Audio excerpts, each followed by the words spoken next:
October 14th, 1066. We know what happened here on this day, thanks to this illustrated record of events. It shows the main players. Harold, the newly crowned Anglo-Saxon King of England, and his challenger, William, Duke of Normandy. William claimed the previous king had promised him the crown.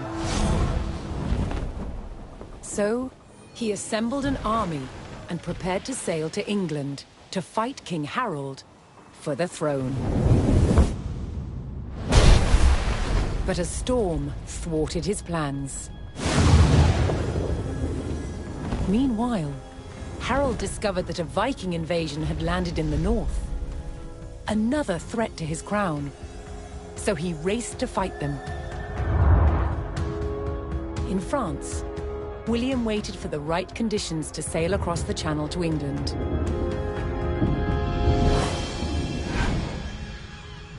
The weather cleared.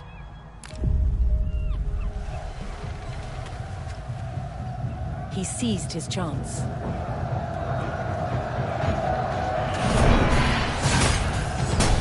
"250 miles north, Harold had defeated the Vikings.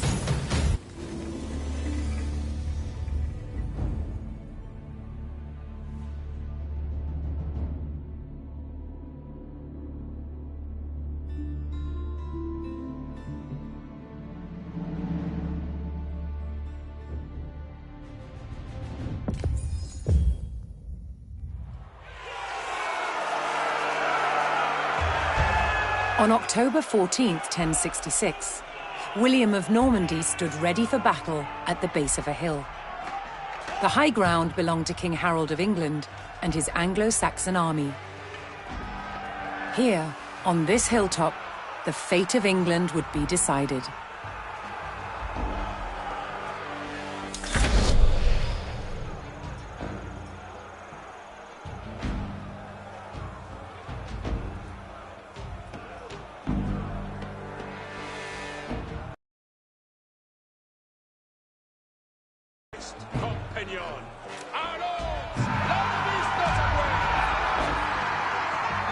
William's Norman army made the first charge, launching a direct assault on the shield wall.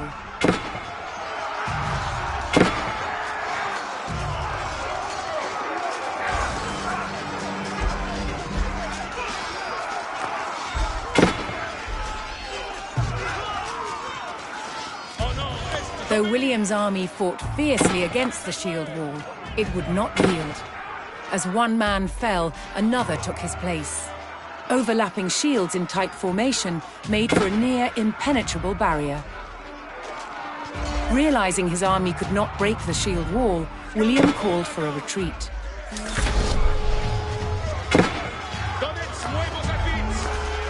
He aimed to lure the Anglo-Saxons into a false sense of victory, causing them to break formation. William's feigned retreat was working.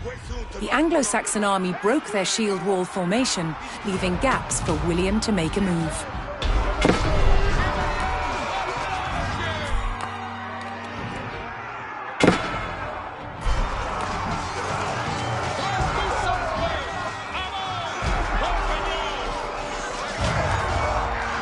With Harold's men no longer in shield wall formation, William could pick them off as they charged.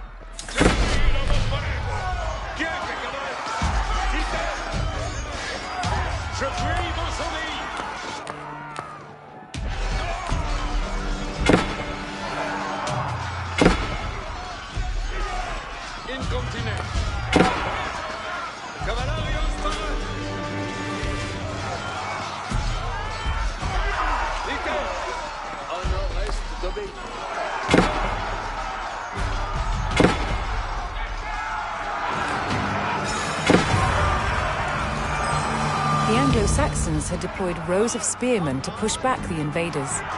But William had an answer. His sharp-eyed archers.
Anglo-Saxon archers joined the fray, and the Normans' deadly cavalry ready to charge.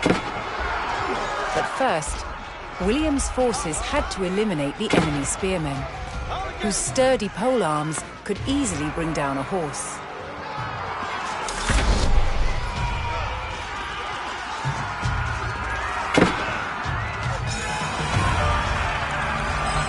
With the threat of spearmen cleared from the field, William's cavalry was free to charge at the Anglo-Saxon archers.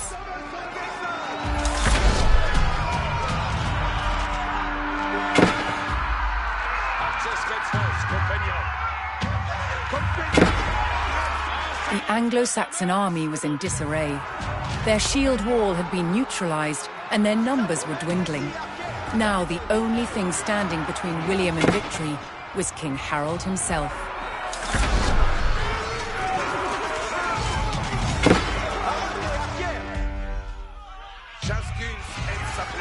The last of Harold's men encircled their king, prepared to lay down their lives to save his.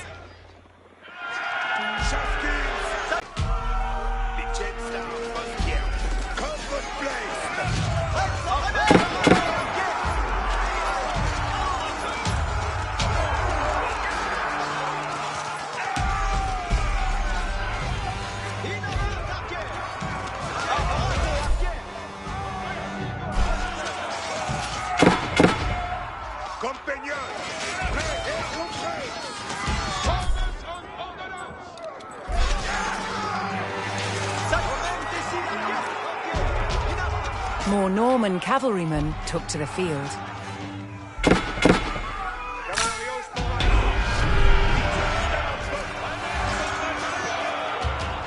The Anglo-Saxon King Harold had fallen. In the confusion, some loyal soldiers fought to the death, while others scattered in panic.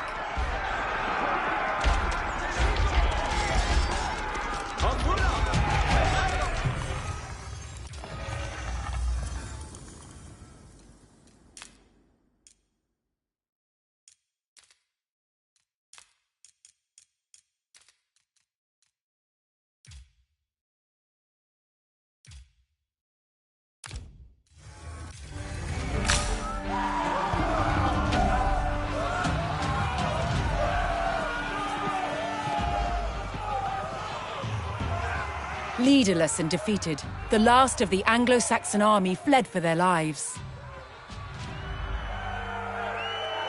The Normans celebrated victory over the English king, but William's quest to rule England was just beginning.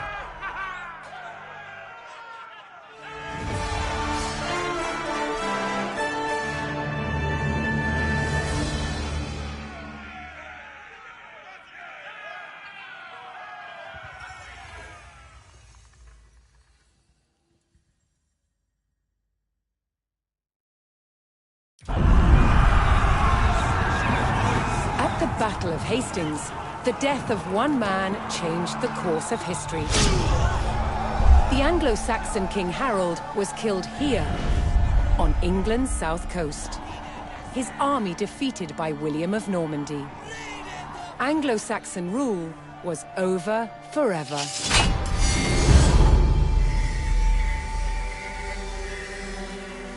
At Westminster Abbey on Christmas Day 1066, William was crowned the first Norman King of England. Now he had to secure power across the country. He began by stamping his mark on the landscape, building cathedrals and castles at strategic locations. Nothing like them had been seen in England before. They reminded the Anglo-Saxon population exactly who was in charge. But not all were content with living under Norman rule. Anglo-Saxon revolts broke out across the country. King William acted quickly to crush these rebellions. But there was one region where dissent was spiraling out of control: the north of England. In 1069, a group of lords from Northumbria formed an alliance with Viking invaders. Together they approached Norman-held York, a large city with an important cathedral, still protected by ancient Roman walls. But the walls couldn't save York. The city and the castle fell to the rebels. William's new kingdom was under threat. He had to get the city back under Norman control. William had no choice but to order his men north. But as the Norman forces set off on their long march towards York, how much resistance from the rebels would they encounter?